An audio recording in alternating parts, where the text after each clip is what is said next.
And we're live after that. Hey, everyone. Welcome to Ghost of Bacon. I'm your host, Jake Roberts. Got a great show on the agenda for you this evening. I think you're really going to enjoy this. Been looking forward to do this for a while.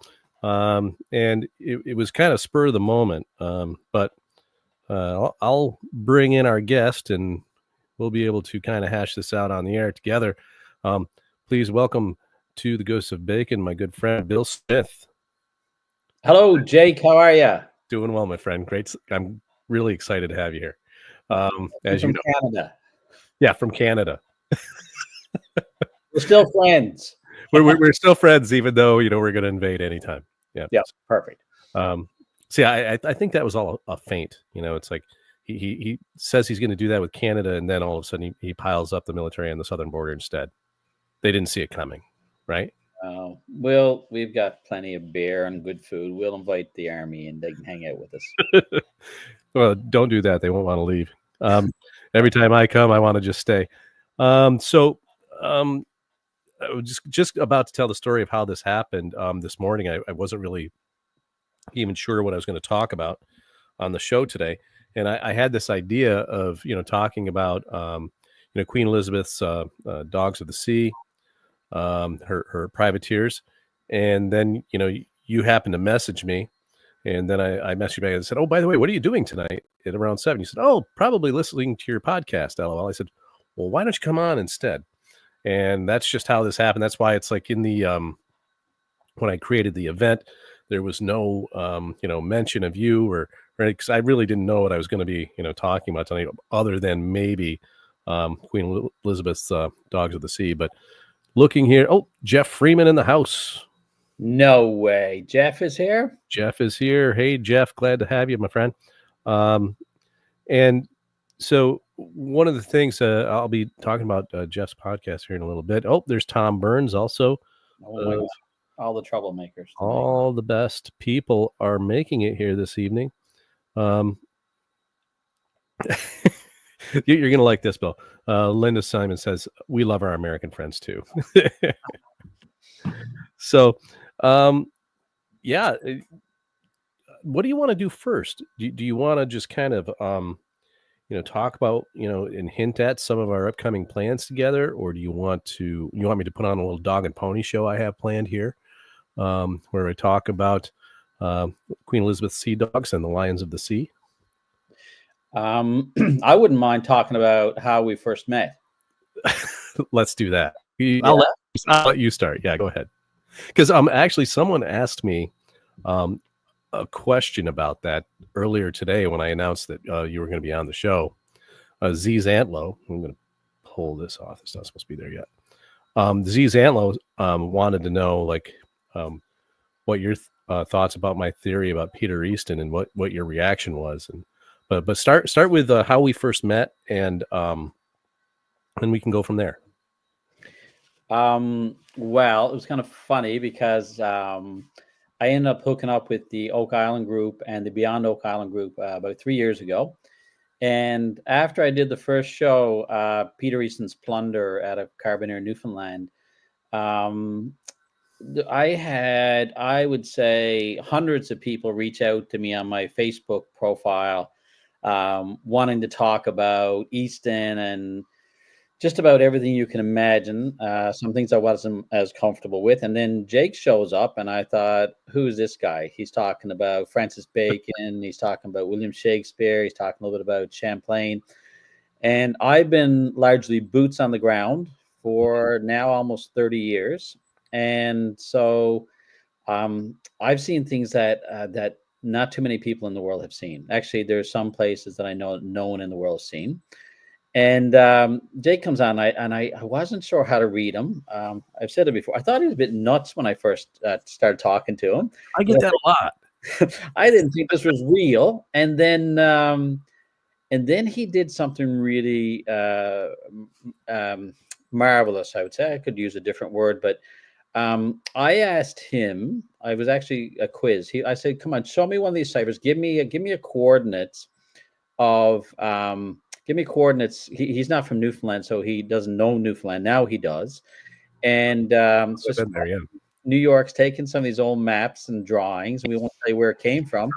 And he puts me right on Kelly's Island, where there's about a 400-year history of lore on buried pirate treasure, and it's been dug up so many times. There's been all kinds of tales that they found something 100 years ago. We really don't know, but right on the bluff of land where you look at Kelly's Island, you are actually in Bacon Cove, and I said, well, maybe this guy is on to something. So anyway, Jake and I now, how many sites do we have, Jake? Oh gosh, at least a dozen, and we're still counting. Yeah. Yeah. So we met in Montreal last fall. We've Mhm. talked many times, and we had beer underneath a big Lloyd Colburn sign, and Remember that? yeah, and then Thanksgiving, Canadian Thanksgiving this past year, Jake and I disappeared in Newfoundland in some very remote locations, and I would say, Jake, how would you describe that?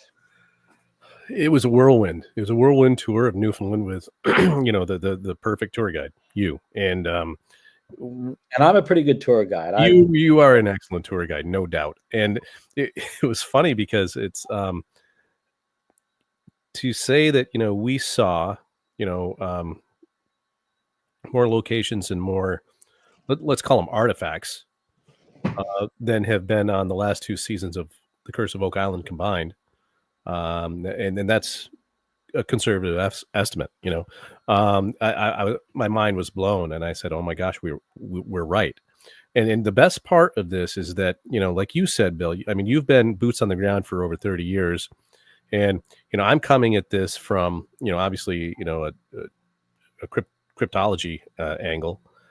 And when you asked me to give you, and I gave you the coordinates right on Kelly's Island, the first thing you said to me was, and I'm going to clean it up for the podcast, but oh my gosh, you're not full of crap. Maybe you're not full of crap. And I just started laughing, and because as everyone on this podcast knows that people tend, when it comes to Cipher evidence, people tend to be a bit skeptical, and rightfully so, considering the history of Bacon Cipher research. But by applying the real science of cryptology and cryptanalysis, it yields results. And I think that our experience, just those few days we spent on Newfoundland, I mean, for me, it was confirmation that you and I are definitely on the right track. Actually, it's interesting you talked about cryptology, because we if you can migrate into cryptozoology, the guys that we hung out with when we were down there and went on some of the tours, there were a motley crew of Newfoundlanders from a small outport in Newfoundland. And I have to say, the hospitality was amazing. The food was great. Gosh. And we're headed back there this spring as one of our destinations of about 4 that we're going to do. Maybe, Jake, you can talk about those. Yeah, I want to talk about the experience of our new friends out there in Newfoundland first, because these guys are just fantastic. And I don't know, it was one of those things where I could have spent a week there and felt like I was at home, and that's just how warmly they greeted us and accepted us, and especially when they wanted us to take a look at some of their finds and give them our thoughts on it. I had the time of my life, I really did. And the best part was, as we're driving out there, the farther out we got, at one point, Bill, you said to me, okay, so the farther out we get, the more extreme the accent's going to get. And, you might have a tough time understanding them. And I started laughing because I said, well, where I grew up, there's a dialect that I call Scolian. And so I can pretty much understand anyone, because I call it Scolian because, people will talk with a big a dip of skull in their mouth.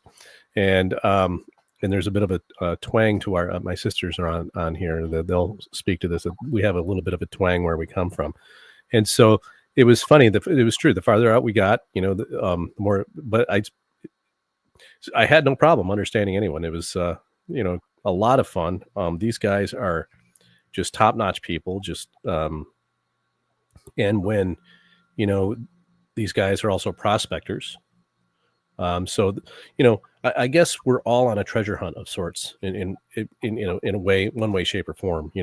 Whereas you and I are really kind of dialing down on the history of it. We want to find out, like you said, boots on the ground. Okay, were these guys here? When I put an X on the map and we go there, can we find the actual evidence there that that they did what they say they did? And so I don't know. It's really exciting stuff. I started off researching Peter Easton on a lark originally, and I kept finding markings and things like that over the past number of years, going way back. But I've migrated into a position now that I'm not completely convinced, but who he is. But I know who Peter Easton hung out with. But I'm not convinced. I'm no longer convinced that Peter Easton was a pirate after 30 years. Really? Yeah, I believe that he hung out with some friends of yours, Jake. I believe he did. Yeah, I found the and same information. there's not too many with what we know now. We're just tying pieces together now, and I couldn't explain what I had, the findings that I had over the number of years. And Jake, yours is, you're a little bit esoteric, but now we can tie it together. The esoteric side matches with the findings. What we're doing is we're just kind of going like this, and we see where it overlaps, and then it just kind of comes together. And I like that you use the word esoteric, in its proper sense. It means beneath the surface, and the same thing that occult means is hidden from view. And so people throw those terms around, and usually it means some kind of like woo woo sort of magic or alchemy or something like that. In reality, it just means hidden from view, and that's what these guys were when they were privateering and pirating. They were doing all of this on the down low using aliases, and in fact, they would take on one name and then probably walk into a building and come out as someone else.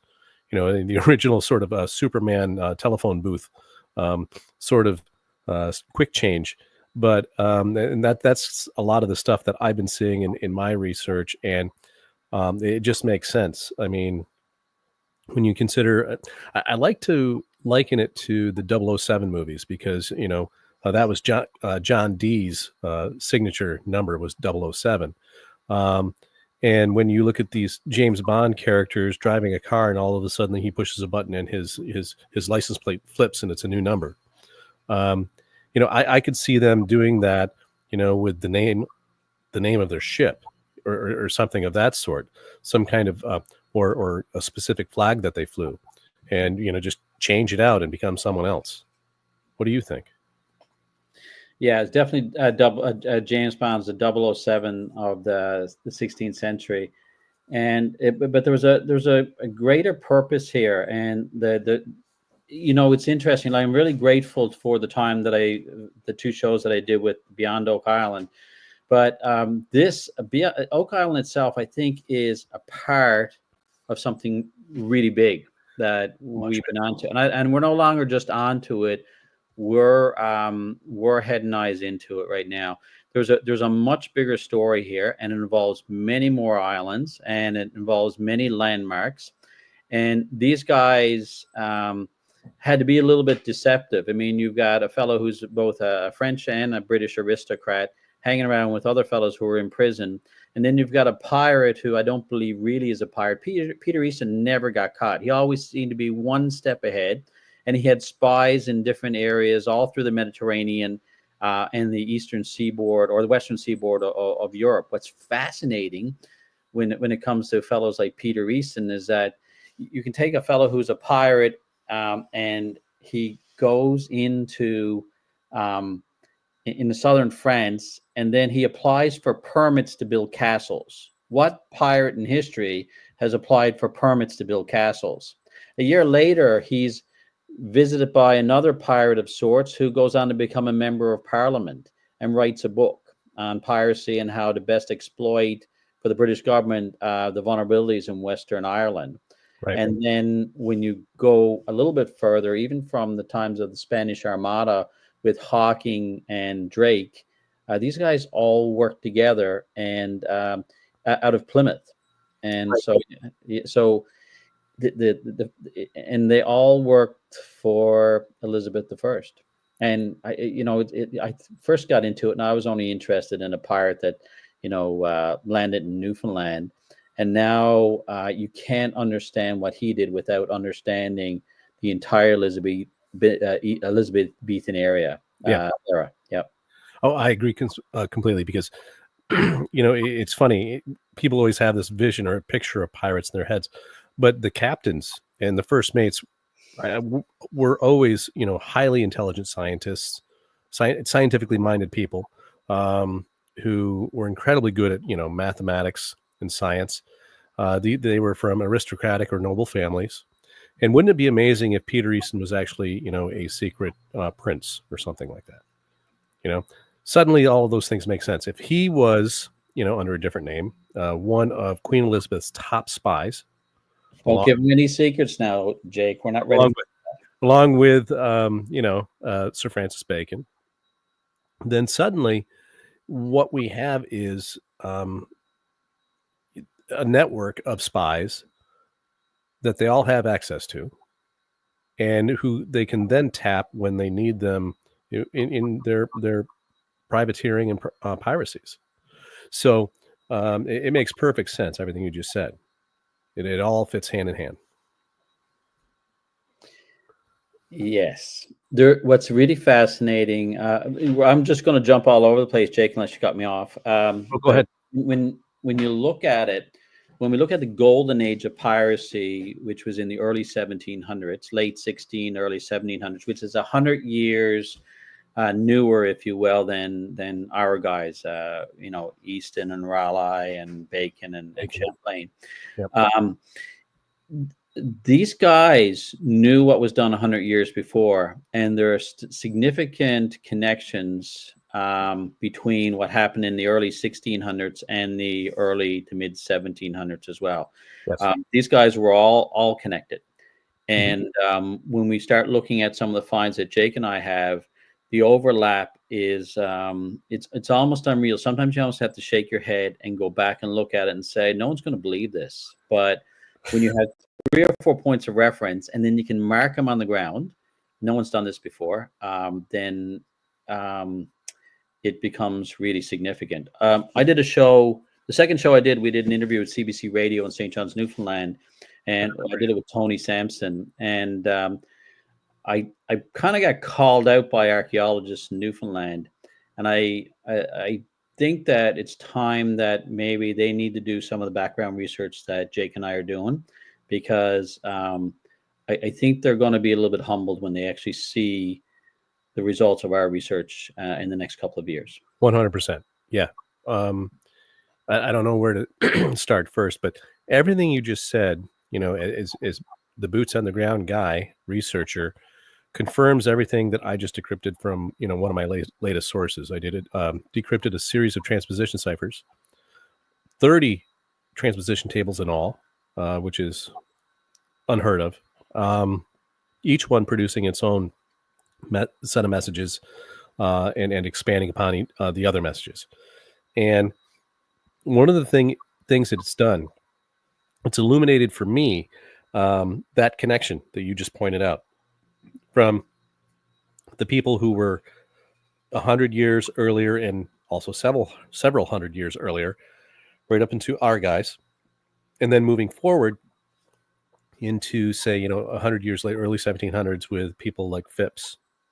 There is a continuation of a tradition, and it does involve Oak Island, but at the end of the day, like you said, that was just the tip of the iceberg. Okay, that is the top of the pyramid, and underneath the surface, are a whole series of other islands where they were operating.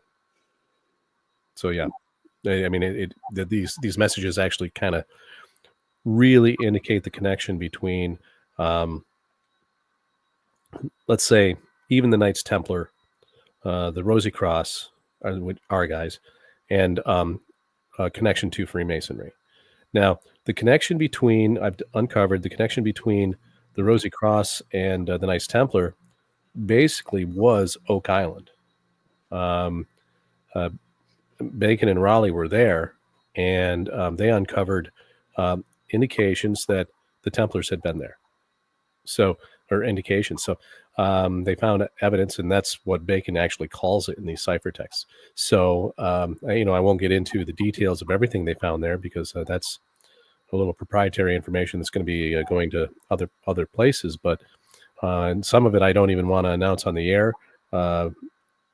Like you said, Bill, for fear of ridicule, but because the information is so astounding that, like you said, no one's going to believe it. And but at the end of the day, I think that what we're doing is going to force, a lot of the orthodox archaeologists and historians to really sit up and take notice and pay attention and realize that we've uncovered something of great significant value here. So, Jake, I want to point out I'm going to have just a mouthful of Coors Light. This will be the last Coors Light we'll probably be able to get in Canada for the next year with the trade wars. So, cheers to New York. I hope you enjoy it. The silver bullet will not slow you down, Bill. So, I think that to add to what you just said, I'm not sure even if it's a point of ridicule or not releasing because we're not ready yet. We're still finding out how the connections between what I've understood to be a random piece of information and what you're now bringing in and saying, hey, Bill, have you looked at it this way?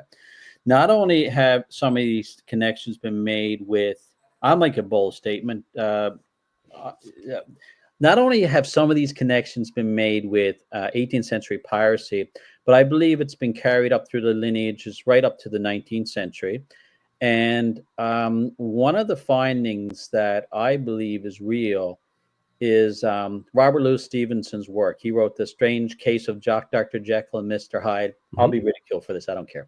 The Strange Case of Dr. Jekyll and Mr. Hyde and Treasure Island. Treasure Island. I actually believe we might have a good idea where Treasure Island is. Mm-hmm.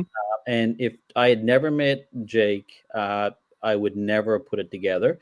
And if I hadn't come from Newfoundland, I wouldn't have been able to put it together.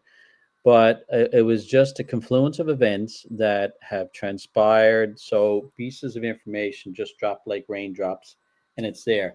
And we feel pretty confident right now that we're actually looking at an expedition. Yeah.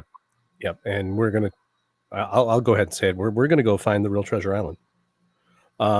And the crazy part of it is, and you just kind of hinted at this, Bill, you and I have had multiple phone conversations and texts about this, of how when all of a sudden, we focus on this material and we start talking, that all of a sudden information just starts coming in from all of these sources and just landing in our laps. This has been, this strange phenomenon. I would call it meaningful coincidences, or it used to be called synchronicities, I guess, where suddenly, just when I needed a certain piece of information, I didn't even realize I needed it. All of a sudden, it just fell into my lap.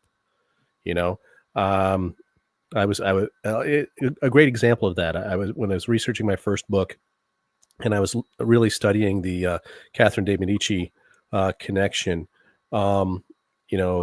Chris Morford emailed Chris Dona, my research partner at the time, an image of the Medici coat of arms and said, "Has Jake seen this?" And Chris forwarded it on to me.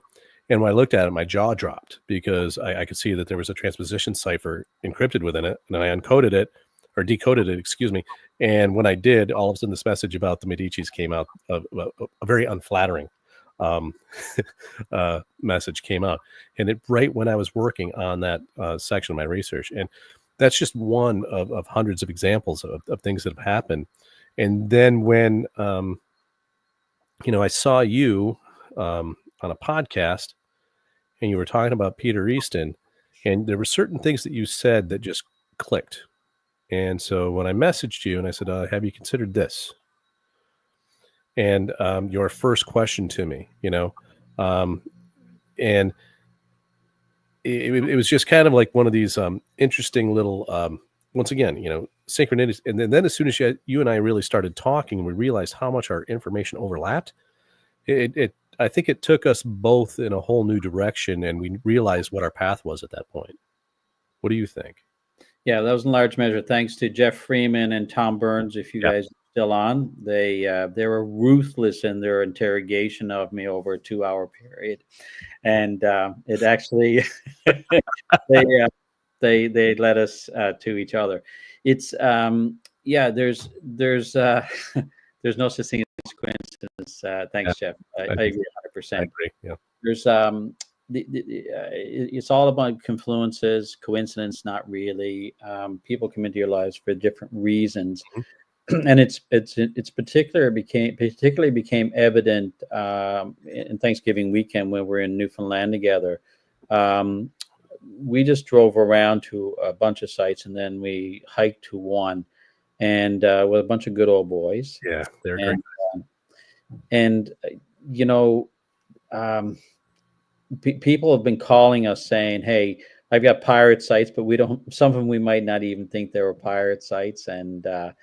it's yeah, and then the crossover or the overlap with the stories that exist, for example, along the eastern seaboard of the United States, Right. Oak Island and Newfoundland. They all sync. They all sync up, Yep. and and you can go forward as far as you want and go back as far as Drake, and then you can go Definitely. back a little bit further because Jake and I, should we talk about that a little bit maybe? Go ahead, Bill. Yeah. Take. So, w- we talk about the Lansom Meadows in Newfoundland and the Vikings that were there. There are announcements that have been made about different sites that they've been looking at, but I don't think they're known to the public yet. They've been talked about over time. I believe that some of our heroes or heroines, if you will, from the 16th century, knew precisely where they were going, or they were fairly close, and they followed a lot of the Viking routes. Yep. And these Viking routes may have been known to the Vikings from a previous group that we shall not disclose because we don't know for certain yet. But we might be going back as much as 1,500 years in some Yeah. cases. Yeah. Absolutely. And so when you mentioned Lansing Meadows, and then that site is just when you actually I recently watched a documentary on it, and it's really kind of, well, forgive the pun, for an archaeology site, but it's groundbreaking. Uh, that the kind of information that they're starting to pull out of that place, and actually push back, the idea that Vikings never made it past Greenland. We now know they made it to Newfoundland, and so if they made it to Newfoundland, where else did they go? On that, there was a recent episode of The Curse of Oak Island, where they talked about Lansing Meadows, and they said they believed that there was another site south of there, um, that was also a Viking site that they used. And so I don't know. I'm trying to stop talking there, Bill. Okay, perfect. Just looking at. So when Jake and I'm gonna cut you off a little bit, and you can Go jump ahead. back. Go ahead. So when we went to Newfoundland this summer, this fall, again for Canadian Thanksgiving, we spent, was it 4 days together, Jake? Yeah. And when you're riding in a car with someone for about 6 hours at a time, there's always lots to talk about. Yeah. And so we go down there now, trying to narrow our focus, and now we're looking at sites in South America. We're looking at 2 sites in Italy and North, Northern Ireland. Northern Ireland. Yeah. Yeah, and we're Jake just retired, but I'm not retired yet, which makes it really interesting. But we're going to try and knock off about 3 of these sites this year. I spent some time in Western Ireland a few years ago, and some of the findings with Grace O'Malley, the Pirate Queen of Ireland, who went up the Thames and could have been beheaded by Queen Elizabeth, but she was allowed to go. When you look at some of the structures along the west coast of Ireland and Scotland and how they match up with Southern Ireland, we've already done some of that work. Now we're looking for other sites that are contiguous with those findings. Right. And it's really exciting stuff, because I've been looking, like I keep looking and looking and looking, and I cannot find anything that's recorded by archaeologists, by even the folklore that that makes sense. The only thing that did make sense, if I may, is okay, Jake, I can go on. Go ahead. Yeah. Tell them. When we did the first show with Peter Easton on the West Coast, in Carbonaire, Newfoundland, Harbour Grace, John Guy, who was the governor of the colony in Cupid's at the time, which has very close ties with, I believe, the Roanoke mystery, he wrote a letter to the British Parliament, I believe it was the British Parliament, talking about the number of ships that Easton had in Harbour Grace, 3 in for dry dock, 3 that were out looking for new volunteers to work on his pirate ship. If you match that up for when he left the west coast of Scotland in February of 1612, it was completely illogical that any ship would leave, the west coast of Scotland in 1612, sail westward across the Atlantic and land in Harbour Grace. It's completely illogical, but the number of ships that were talked about in folklore, with the sinking of one ship in Harbour Grace Harbor from a battle of Bass ships, the numbers match up with the actual reference points from the British Admiralty records and John Guy's letter for the same time period. So, when you look at, so this is where my research has been, with the folklore and how it married up with British Admiralty records and letters from the governors of the colonies, plus other stuff, and it marries up perfectly with Jake's work. Yeah. And that's one of the things that, the problem with, doing the kind of research that I'm doing is that without someone like you, who, has, you have your thumb right on the heartbeat of the lore, the folklore, you've been to these sites, you physically looked at them. And without that, and me being able to bounce some of this information off you and say, well, I just read this, what about this? And then you always come back with, oh my God, how did you know that? I think that,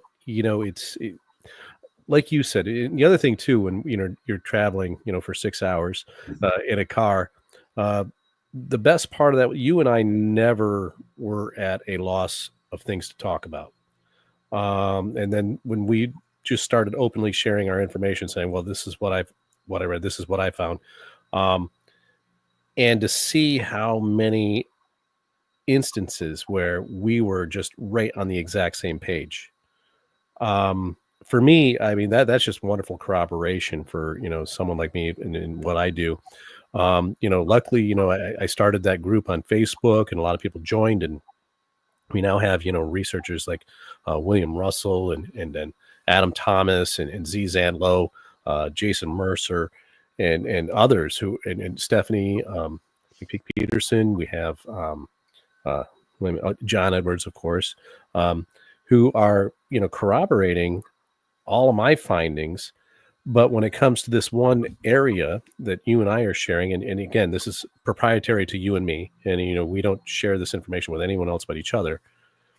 But to be able to have you corroborate, those specific findings, that's been, more than gratifying. So, and I think that's, and the best part is like, after we've hung out a few times, I don't even think that's the basis of our relationship anymore, of our friendship.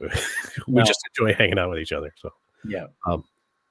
I'm just looking at a couple of the messages here. You mind if I jump in there, Jake? Jump in. So, I think it's a pretty bold assertion to maybe say that we know where the real Treasure Island is. Mm-hmm. What's really fun is, based on based on the findings that you've shared with me, and vice versa, I believe that there are two historically major finds that we'll be able to put out in the next 1 to 2 years. They'll come out with our books, Yeah. but and they directly connect 18th and 17th century piracy. Yes. And they're drawings, but they're almost maps at the same time. And we've figured them out. Yeah. And we've actually stood on the ground there and just we've been it's just it's unbelievable, right? Yeah. Yeah. You know, and when you took me to Bacon's Cove and you said, "Do you know what island that is right there?" And I'm looking, and you said it's Kelly's Island. My jaw dropped, and I looked at him like, it all looks right, you know. From our original, when we first kind of started talking, and we're there, and it's one of the few times where suddenly when I came out to see you, and we went to all of these sites, all of a sudden here I am standing on places that my research has actually led me to, intellectually and academically speaking, but to actually stand there and look at them, that's something completely different. Something completely different. Let's see.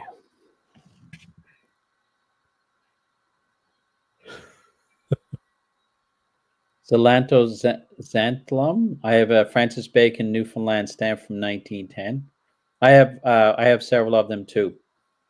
Yeah. Actually, maybe we can share one or two with your viewers. We'll have a draw. Oh, that would be amazing. My sister says, "I think you guys need a gopher. I know a person." better put your hiking boots on, Pay. That's all I got to say. So, what I'm going to do? I'm going to go ahead and we're doing really well on time here too. I'm going to go ahead and put up this presentation, and feel free to chime in whenever you want, Bill, because it's this is right up your alley, and so it also, Bill, give you because one of the things you said is someday you wanted me to show you how to do what I do, and this is kind of dipping our toes in that water, so you can kind of see how some of this information really works, and in the ways that Sir Francis Bacon's cipher systems give us information and tell us secrets. And so, as I mentioned at the beginning of the show, Queen Elizabeth I had her privateers that were called the Sea Dogs. And they were Sir Francis Drake, Sir Walter Raleigh, and John Davis, and a few others. I've now kind of narrowed in. There's a couple of others that were suspects of possibly being a Bacon alias, but I think that John Davis is probably by far the best fit. And here you see a picture of him that appears in, I think it was Pilgrim's Progress. Now, these guys were privateers, and their idea, what they were supposed to do, is just go out and attack the enemies of Queen Elizabeth and take their treasure. They even attacked the Spanish mainland and won several battles there, including the taking of Cadiz. As well as these guys, all of them were involved in defeating the Spanish Armada. So, and like I said, I think Davis is the most likely candidate as an alias. So, if we look at the feasibility of this, what I always do, gang, is I always look for corroborating evidence. I'm not just, and these are just data points, okay? This is just the feasibility study. I'm just kind of, forgive the pun, testing the waters here, but he is a perfect fit. First of all, he actually invented navigational tools for navigating a sea.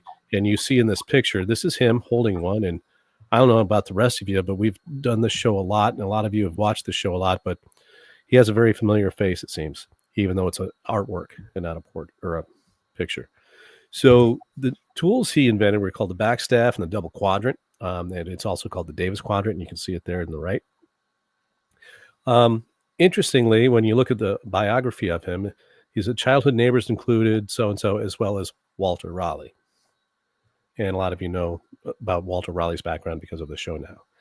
Also, early on, he became friends with John Dee. All the usual suspects are showing up. Another little tidbit that viewers of the regular viewers will understand is he traveled north into the Davis Strait. Now, this was between Greenland and Upper Canada to 67 degrees where he was blocked by ice. So it's significant that he recorded that specific latitude where he was blocked by ice the first time. 67, of course, being the simple cipher value of the name Francis. And so when I looked at their timelines, so far I haven't found any conflicts whatsoever where, Bacon couldn't be John Davis. So the interesting thing in this artwork, you know how we enjoy looking at artwork on this show.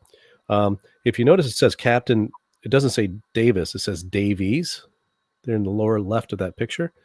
So, of course, I look at those kinds of things that are discrepancies. And when you calculate the values in Cipher, Bacon Cipher signatures, it actually turns out the signatures of Walter Raleigh.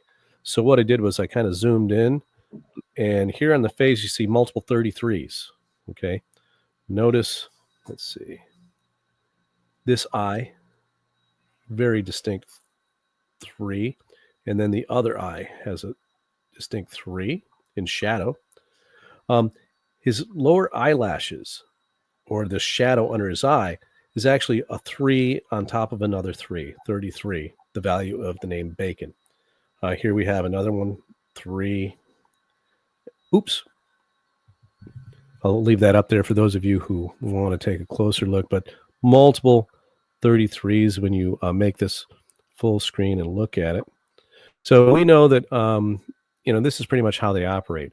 They encode these things in there. Even though it makes his face look ridiculous when you look closely, you can see that 33 very plainly on his mouth there. So I tested out the alias formula to see if this would give us yet another data point. And again, this is nothing definitive. I'm not saying that, John Davis definitely was an alias of Bacon, but we need to test things out. And so the first step of doing this, of course, is using fourfold cipher to determine the value of the name John Davis. And it turns out that it adds up to 111, which is the K cipher signature of the name Bacon. He uses it all the time. So the next step is identifying which magic square constant we would use. And as you can see, I've already revealed which one it is, to subtract from Bacon in order to see if it turns into a Bacon signature, even though the fourfold value is already there. And so since he was a captain, there is a famous quote about steering the ship of state from Plato's Republic. And Bacon would have been well aware of this. And this is something he definitely would have used. Now, in Plato's Republic, Plato states that Zeus was one of the best models of describing the steering of a ship. And so, because he was talking about, how to, make decisions and lead. And so he was using Zeus as an analogy here. And so Zeus, of course, is Jupiter, and Jupiter is associated with the 4x4 magic square, which you see here at the right, whose constant is 34. This means that no matter what row, what column, or diagonal you add up, they all total 34. When we subtract that, we get a value of 77, which we all know is Rex Bacon, a signature he used frequently in simple cipher.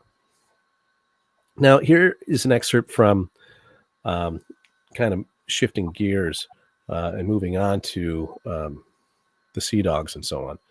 Here is a close-up from one of Champlain's maps and navigational charts.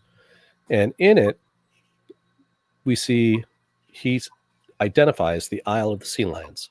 Now, people always comment, well, these animals are in that area, and there is an island that, has these on it. So maybe that's the one he meant. And those of you who have watched me decrypt this map before, you know that just because the words appear here doesn't mean that that's the location of it. So down below that location, right underneath it, is actually a picture of a sea lion with its label. And you can see that here it's spelled differently, Loumarin, whereas above it's LousmarAins. So you all know that when I see discrepancies, I'm like, here's a red flag. So what I did was a couple of years ago, I reached out to my colleagues in the French department that I taught with, and I went to each of them independently, not telling them that that I was talking to the other either. I just asked them to kind of give me their take on what that really meant, and both of them had the same exact thing to say independently, that this spelling of moraines in reference to the isle actually connoted sailor or mariner as opposed to the animal. And so I started doing some research, and I discovered that there were some Dutch privateers, a very small group of Dutch privateers. Virginia Lunsford wrote a book called Piracy and Privateering in Golden Age Netherlands. And in it, she wrote that there were a small group of Dutch privateers who used the epithet lions of the sea. And so, knowing that when King James sued Spain for peace, that many of the English privateers kind of jumped the border and started working for the Danish king as privateers. This, to me, indicated there was Walter Raleigh and Francis Bacon, and you're going to see why. Actually, you mind if I jump Yeah, in? jump in. What do you think? So it's been interesting because you and I had a discussion about the sea lions and and involvement of fellows like Drake. One of the interesting things that have been passed down in folklore in Newfoundland is talked about Easton passing up on pardons. He decided, why should I accept a pardon from a king when I am a king of the sea myself? Which is it's interesting for a pirate to use that terminology, and then it shows up in one of your ciphers as well. Yes. But I'm going to let you jump back into that. But I want to just talk about Peter Easton, because when Queen Elizabeth died, Peter Easton had a number of ships in Newfoundland protecting the English fishing fleet. And what happened was he disappeared from history. He disappeared from history from about 1602, 1603. And the next time he reappears in history is 1607 on a Dutch ship. So it's interesting that with the connection that these are the synergies that Jake and I are talking about. If you look at traditional folklore in Newfoundland related to the same, they talk about the firstborn child from European descent in Newfoundland was born of Peter Easton's first mate, Gilbert Pike. Mm-hmm. That's right. Sheila Nagear. Now, Sheila Nagear was said to be Irish princess. Irish princess coming from southern France on a Dutch ship, and the Dutch ship had been captured by the Irish. And what happened through this whole transgression? Peter Easton comes in, saves the day, but he can't go back to England. He's on his way to Newfoundland. And Gilbert Pike fell in love with Sheila Nagear, and the Pike family is still a strong name in Newfoundland to this day. They're beautiful people, apparently.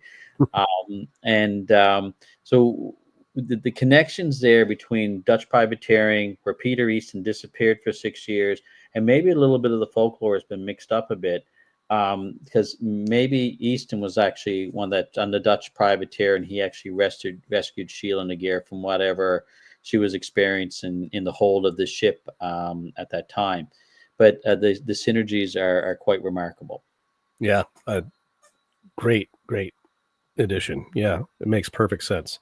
And so, I've been studying this connection between, our guys and what was going on in Netherlands, along with Hesse Castle, Germany. So we have, they had this little, these different areas of operation. So yeah, I mean, then they were very active in Spanish raids as well. So makes sense. And so I was going to say, Bill Smith, maybe you have something to add about Peter Easton, but you anticipated that bullet, Bill. So well, I had no idea when I saw it. But what is interesting is that the Dutch privateers drove James the First, who, if you accept that he is the brother of Bacon and Raleigh, it drove James I a little bit crazy. I don't know a better word to say that, but Dutch privateers were allowed in southern waters or inland waters around Ireland and England, especially Ireland. And what happened was that between 1602 and 1607, I might be telling you a lie, but somewhere around those eight years, Dutch privateers were coming in, but they were manned largely by English and Irish pirates or Right. private. They would have probably 2 or 3 Dutch people on the boat, and then they actually made new laws where that wasn't allowed. Right. Yeah. And interestingly, well, yeah, I'm going to leave that for another time. But yeah, there's other connections there as well. Very true. Now, this is one of the illustrations from Samuel de Champlain's navigational chart of 1612. And the misspelling of the French word for cod. All of these animals that appear, all of the different types of fish that appear on that chart are actually anagrams. And this one utilizes the at-bash substitution system. Those of you who don't know what that is, it's a cipher system that's been around for millennia. They used it to encrypt words in the Hebrew Bible. And all it is the alphabet doubles back on itself, and you can substitute the letters back and forth when they match up. In this case, a V can be an E, and an E can be a V. And so if we substitute the E for this U that's in here, which was the letter V in the Elizabethan alphabet, we have the anagram of me, Leo. I'm a lion. Also, the Leo or lion is the Stuart family crest, of course. And I think that's why they were designated the Lions of the Sea. And in one of the messages I recently decrypted, Bacon wrote, "We were Drake's Lions of the Sea." Of course, he was known as the Dragon, but he thought so highly of these 2 young captains that he decided that they would be the Lions of the Sea, because many of you know that I firmly believe that Sir Francis Drake knew their secret. And Queen Elizabeth I, as I mentioned before, she had her sea dogs, and they were basically Drake, Raleigh, and I believe Bacon as under an alias, as well as a few other captains, and they were the privateers. So I decided I would take a look at the cipher values of sea dogs. But as I did it, I noticed this interesting phenomenon when I left off the S. And sea dog totals in simple, reverse, K, and short ciphers in that order, 49, 101, 153, 31, respectively, the exact same values of the last name Raleigh, 49, 101, 153, 31. So a lot of the terms that they came up with for themselves basically told us who they were. Along with, a lot of the, and Bill, you mentioned Roanoke, or as you pronounce it, Roanoke, the values of that settlement that was founded by Sir Walter Raleigh all total his name. So the name places they named, these kinds of epithets always point to them. So I wondered what would happen when I added the S. Now, those of you who have watched the show for a long time know that S, its at-bash substitution is G, a letter that represents the name Bacon because it has a value of 33 in K cipher. So I added the S, and what we ended up with is 67, 108, 171, and 40 in simple reverse K and short cipher, respectively. And a lot of you who are familiar with this work already know the answer. It's exactly the same as the name Francis, 67, 108, 171, 40. So this speaks to deliberacy. Okay, this was deliberate. The selection of these words and the epithet naming her privateers names who they were. In this case, primarily Raleigh, and the addition of Francis under a pseudonym. So I'm going to look at. Jake, it's hard not to get excited because if on the ground, imagine if you could pinpoint a number of different places where you're convinced that Bacon and Champlain and Raleigh visited, and you at some point you could prove that. Wouldn't that be remarkable? Absolutely, Bill. And honestly, that's what's really motivating me the most is to be able to say. I mean, many people already know that I've been to Oak Island. I've stood there on the island, and I in my mind, and even though I haven't proven it yet, I know they were both standing there. And the idea that I'm standing in the spot where these two giants from history were, it's just what a great feeling that is. And so, like you just said, being able to go there with you and I standing there in one of these locations, then we identify, whether it's a symbol carved into a rock or either that or even doesn't even need to be a gold or silver coin. That's enough for me. If you look at the greater picture here with these fellows working together, you mentioned earlier Roanoke, but the Virginia colony, the Cupid's colony, and the East India Company Yep. were all three major investitures in that these fellows were all involved in together. They could not operate mutually exclusive of one another. Yeah. It, As I was researching this, I mean, the Dutch East India Company is something that just comes up again and again and again. yeah. And along with, like you said, also, what was it? The group of 100 from France that were behind Champlain. Same exact type of arrangement. So I decided to do the same thing with Lions of the Sea. This time I included the S. And what they were, it turns out none of these are known signatures whatsoever. Before I started doing the work, the very first number actually came up while I was decrypting the sonnets of Shakespeare, and when I figured out what it meant, my jaw dropped. But since it's lions plural, I decided to figure out what would happen if I took the cipher signatures of both Francis and Walter and added them together. And sure enough, when you add them together, in simple it's 141, reverse is 184, and K is 297. The only one that's wrong, well, not really wrong, but adds some significance, is the short cipher value of 60 is different than Lions of the Sea. And I think I know the reason for that. It's telling us something. If we go to next, just the singular Lion of the Sea, what do we have here? 123, 177, 279, and 60. Well, there's our 60, but these are the cipher values in simple reverse K cipher of Walter Raleigh.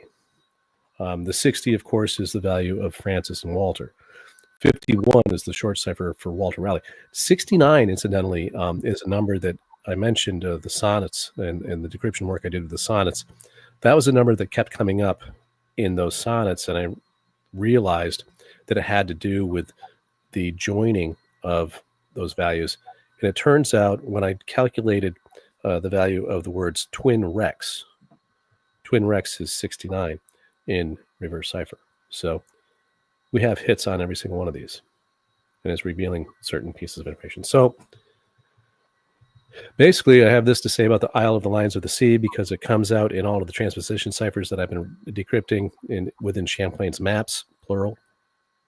A lot of you might remember that I decrypted in one of those maps the navigational chart of 1612 of New France, a course that leads directly to Oak Island, Nova Scotia. And if you are interested in seeing that, all you have to do, here's Jeff Freeman's shout out. I did an interview with him, and it's on my website, linked under the resources tab. And it's the video that I've labeled the Oak Island Treasure Maps Part 3. I did a series of these. 1 and 2 are two shows that I did with John Edwards on this podcast. And number 3 is the Big Enchilada that I did with Jeff Freeman, where I demonstrated that there is an encryption that leads directly to Oak Island. So I'm going to leave you with this. This last little tidbit of information that I just decrypted from one of these maps. It says, we use Isle des Sea Leos as a safe base of operations for our Rosy Cross group. And that Isle of the Sea Lions is their name for Oak Island, Nova Scotia. So, see if anyone has any thoughts there.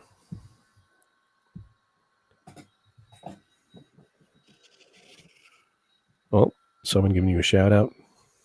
Anna Silver says hi. Hi, Anna. How are you? That's it exactly, Ray. On the singular level, it seems to be Walter Raleigh at the heart of it, and then the plural is his twin brother Francis. Absolutely. Yeah, Jan, I saw that too. It's big. His mustache is a big sideways 3. Did you count the lines drawn on the left side of his face? I didn't count those, Cat, but if you go back and you look at the right side of his face, the shadow, something else I forgot to mention was the shading is a series of 3s on top of one on each other. A bunch of 33s.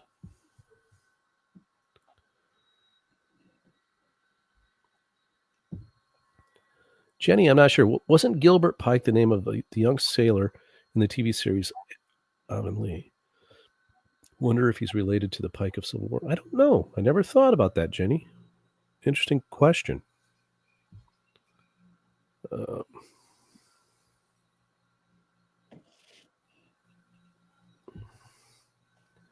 Are there sea lions in Mahone Bay? I'm not sure about that either, Jenny. I don't think so. I don't think so. Seals. Tons of seals around, yeah. Yep. Yep.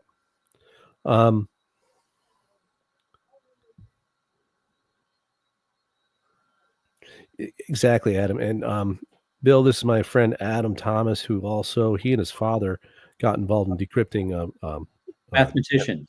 transposition ciphers. That's right. Yeah, I told you about him. So, and that's one of the things that everyone who actually really takes the time to look at this type of information, as soon as you see that kind of confluence of values, even just the 3 ciphers usually is more than sufficient of simple reverse and case ciphers. You know that you have a connection here, and it's revealing some information for sure. Yeah. Thanks, Adam.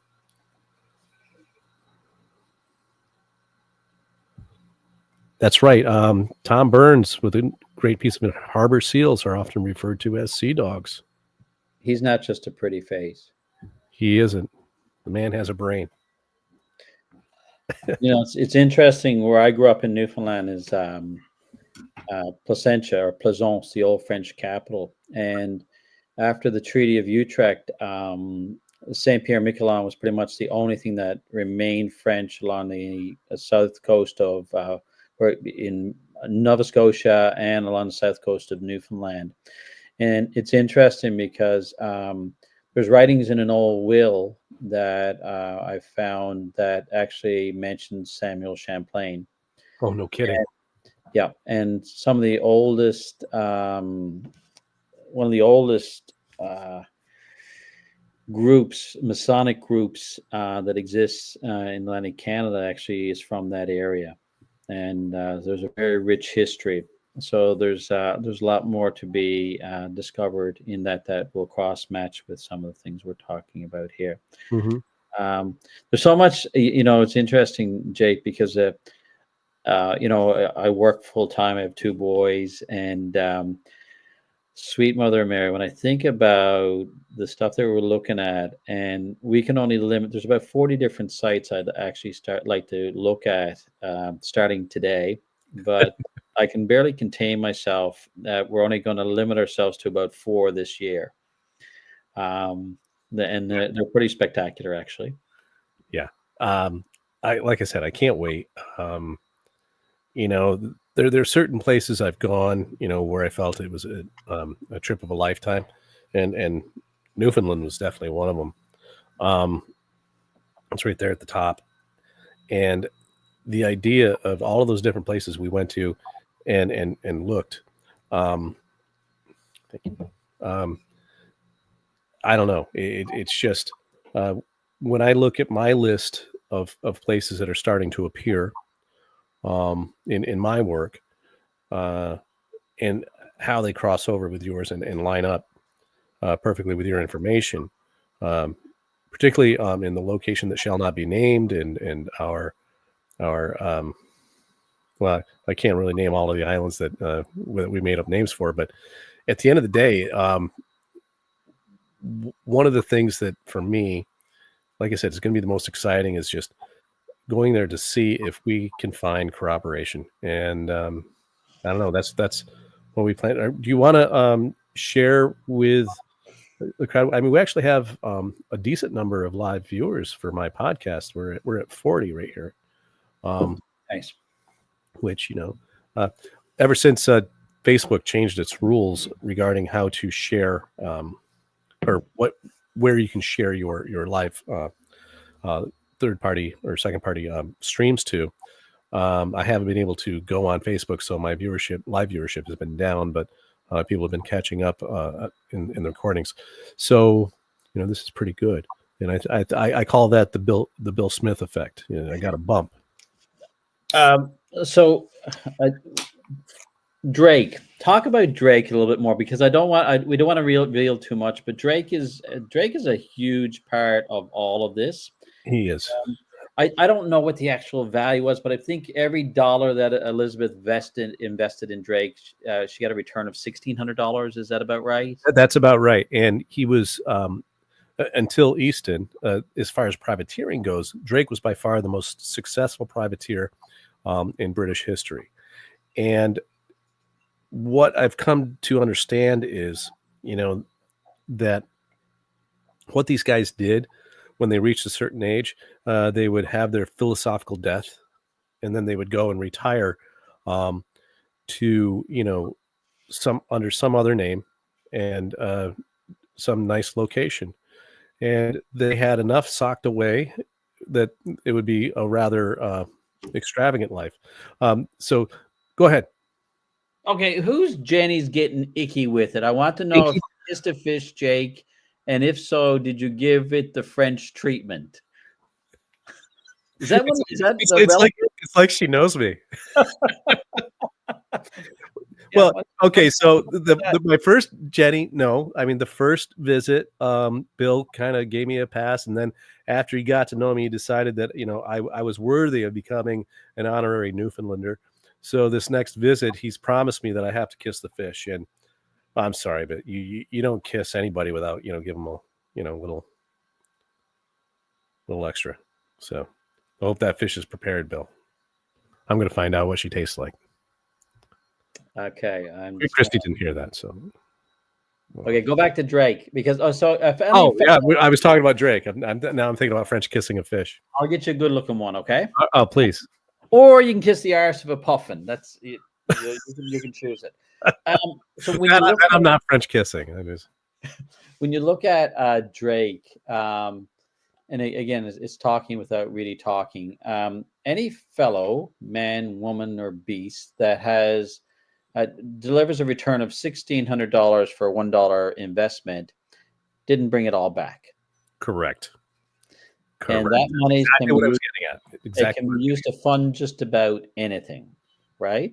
Yeah. So there's all kinds of wild theories. I don't think a lot of them are wild, actually. No. So I don't know. Would you like to elaborate on that? Yeah, I mean, it's enough to basically fund the creation of your own country. And I think that that's what Bacon and Raleigh were doing, especially mostly Raleigh. Bacon enjoyed being a painter incognito. He enjoyed traveling around, keeping an eye on his extended family, secret extended family. And so, but Raleigh, he wanted to rule, and I think that's what he was doing in Newfoundland. And so, and all of those different areas where he was operating. So I think that when we add it all up together, if we there's no way of knowing how much they held back for themselves. And this is the frustrating part. I'm thinking of Scott Clark and his amazing research about Captain Phipps, right, and the recovery of the silver from the Concepcion. And the first trip he brought back so much silver, and then the next trip he says, "Oh, there's more than half of that still there." He's like, "I can go back and get the rest." So they said, "Yeah, go get it." he goes back and spends a lot of time with his and of course his friend Belcher, who was a high level Freemason. Suddenly, when they come back, they had a fraction of the amount that they had the first time, and Scott believes they socked it away on Oak Island. Entirely possible and improbable, I would say, because that's that connection I was talking about between these guys. I think that Phipps and Belcher would have understood what Bacon was doing when he was encrypting all of his maps. And I don't think people have done the deep dive of these decryptions the way Adam and I have now. And thanks to Adam, he showed me there are far more transpositions to go. And that's exactly what I spent the last year doing, is going back in and digging these out. So I think that Drake in particular, having been the most successful privateer in English history, there's no way that he didn't hide away and teach both Bacon and Raleigh, while they were sailing with him, how to do the exact same thing, and save some back for a rainy day for their retirement, or however they wanted to live out the rest of their lives after their Peter Easton in that discussion as Peter well. Easton, same thing. Yes, absolutely. So I like to throw out a tidbit because I'm fascinated with Drake. And Robert Louis Stevenson died in 1894. He was 44 years old, an acclaimed author. Jake, do you know where he died? I do. You and I have had this conversation. Go ahead. I don't even know how to pronounce it. Upolu, Upolu, Samoa. Samoa, yeah. Can you tell me, when an accomplished 44-year-old author in 1894, what he was doing in Samoa? He wasn't part of SpaceX, and he certainly wasn't flying a blimp. Yep. Do you know how arduous a journey that would have been to cross the Atlantic, go down the eastern seaboard, and then end up in Samoa to die at the age of 44? He was looking for something. Yeah. And I think that we know what it is. I think we do too. And I think he went a little too far. Yeah, he went too far. Yep. Yeah. And this has been a theme of my work, since I first started doing this. And it goes back to, I guess I can share it now, because it's not something that's ever going to be on TV. And it's, that NDA is over. So it was one of the first questions that one of the team on Oak Island asked me during my first War Room presentation. And they said, why hasn't anyone else ever found this decryption that you've done of Shakespeare's plaque? I said, I'm sure they have, 100%. I'm not the first person to do this, without a doubt.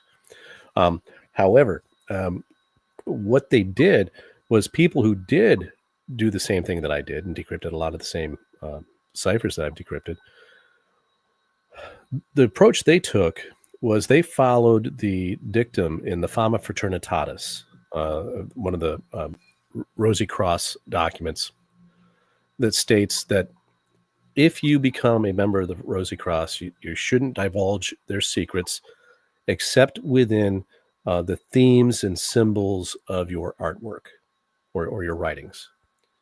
And so in the works of Robert Louis Stevenson, Alexander Dumas, Edgar Allan Poe, even Mark Twain, the pen name of Samuel Clemens, you find these themes about this pair of twins in all of their works. And so, and I'm coming at this from an English teacher's standpoint, from a literary standpoint. They encrypted their themes symbolically in their works of literature, indicating that they were like, hey, I know what you did there. And because they were kind of following that rule. But the one thing they forgot was that, the whole point of, the Rosy Cross was kind of, created as a secret society, but it was only like 2 or 3 people, right? They were doing it as a joke. And so they left behind all these clues, making it look like it was this big group.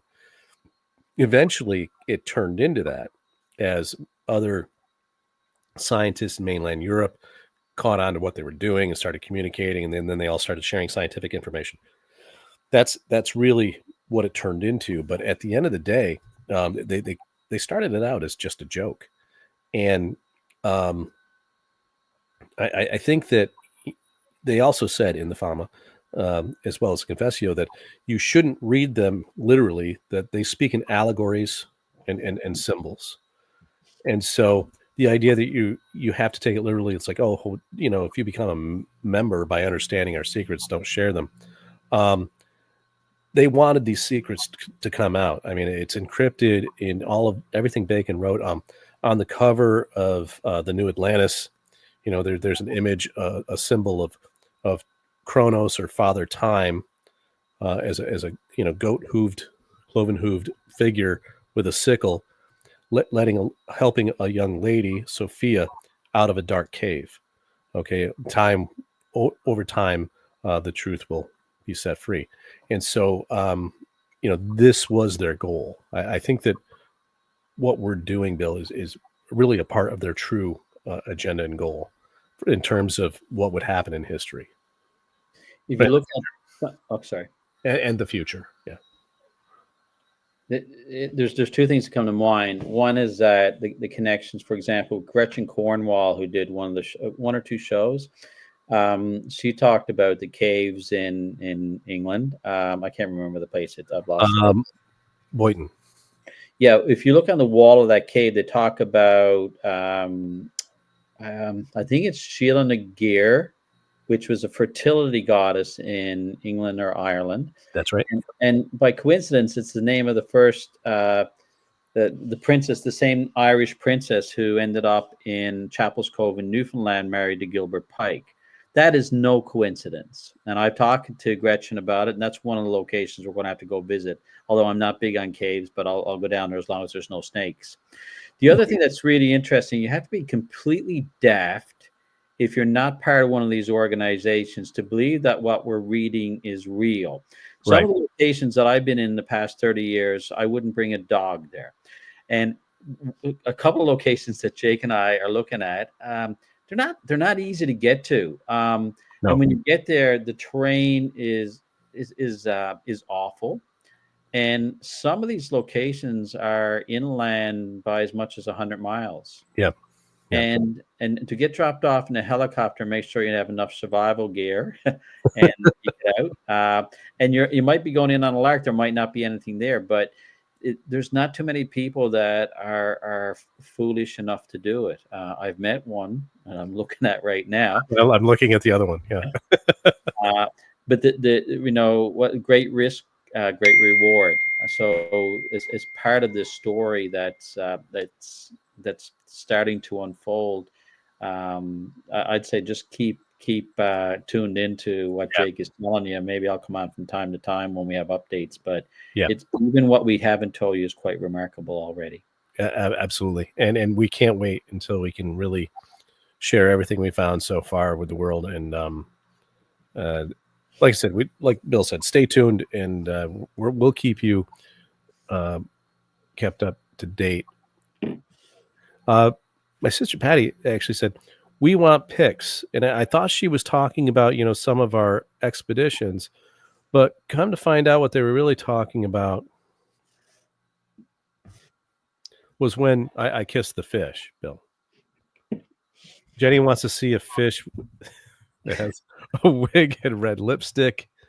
I don't need that in my life.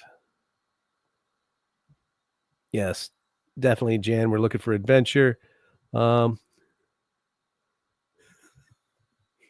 Jenny, you're on fuego tonight.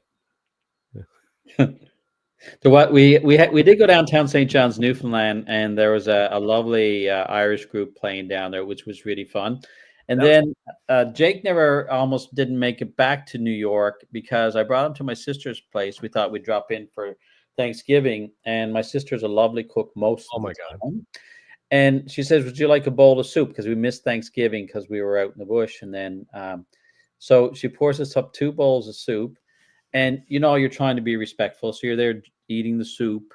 And then you're getting your tissue off your napkin and you're trying to take this bone because you don't want to choke on the bone. So anyway, I'm there, and by the time I moved the third bone, I saw Jake doing the same thing, and so I looked at my sister and I said, "I hope she's not watching." I said, "Chantel, what are you doing?" And she's really lazy about turkey soup. She said, "Well, I got 90% of the bones out, and here Jake's almost choking over on the other side of the table." So we'll invite him back the next time round. Hopefully, there's better cooking than what my sister has to offer. I don't know what you're talking about. That never happened. That soup was delicious, Chantal. I just, I was just afraid that I was eating it too fast, and I tend to wear my food sometimes. Jake, wouldn't it be remarkable if someone were to follow us around for the look at somewhere between 5 and 9 different islands that weren't Oak Island? Bring a story together? Yeah. Well, it's funny you just said that because right on cue, my friend AO, a local one, says, "That sounds like a new History Channel reality TV treasure hunting show in the making." Let's go, Shakespeare. Yeah, thanks, AO. That's nice. I like Yeah. Not that we haven't talked about it, but who knows? Who knows where this is going to lead? But I mean, we know the destinations where it's going to lead us, but where all of this leads, whether it's maybe just like you said, Bill, a documentary, just kind of following us around, see what we find. It'd be a lot of fun. Yep, for sure. Oh, my friend Adam says, "Bill, this is really good stuff. The boots on the ground phase you guys are currently involved in is what will drive this thing forward."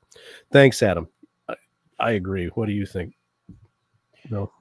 Well, I was thinking about inviting Christy, Jake's better half, because I do not want to carry him out of the woods on the next expedition we go on. She'll be there to help us out. She's strong enough. She can do it. Yeah. Yep. Jeff and Tom along with you as cameramen for the adventure. Yeah, we wouldn't get much done if those two came along. Oh my God, we would be laughing too much and goofing off. I'm going to have to go soon. Does anybody have any questions about that they'd like answered? Or now's the time, gang. Anything else for the good of the order? Any other questions you have for us? Now's the time. We're going to wrap it up. Limpy Bacon. Jeff loves Limpy Bacon. That's a running joke from his podcast. Okay. Penny, great podcast. Thanks, Bill. Yep, it's a pleasure. Thanks, Penn. Thanks, guys. This is any other pirates we know? Oh, good question, Z.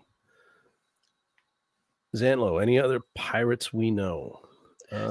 There's things that people brag about. I'm going to brag about and say ostensibly I have one of the best pirate libraries in Canada.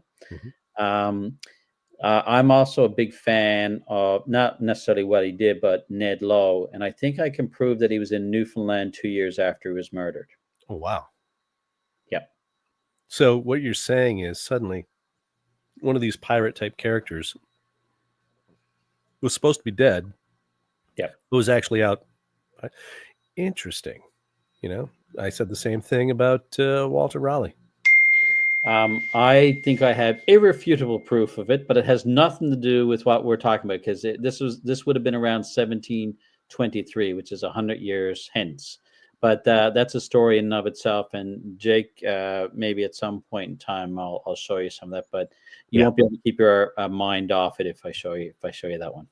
Great. So quick, lots of positive comments. Thanks for the love there, guys. We appreciate it. Guys. We appreciate it.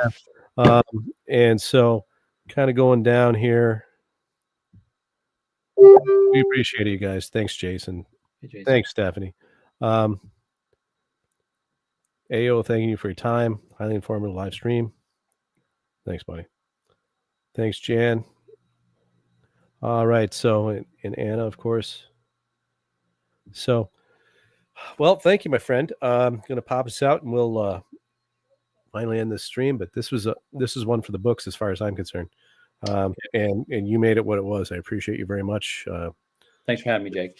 Hey, you know what? Like I said, couldn't ask for a better research partner and partner in crime, if you will, than you, and looking forward to what we do next.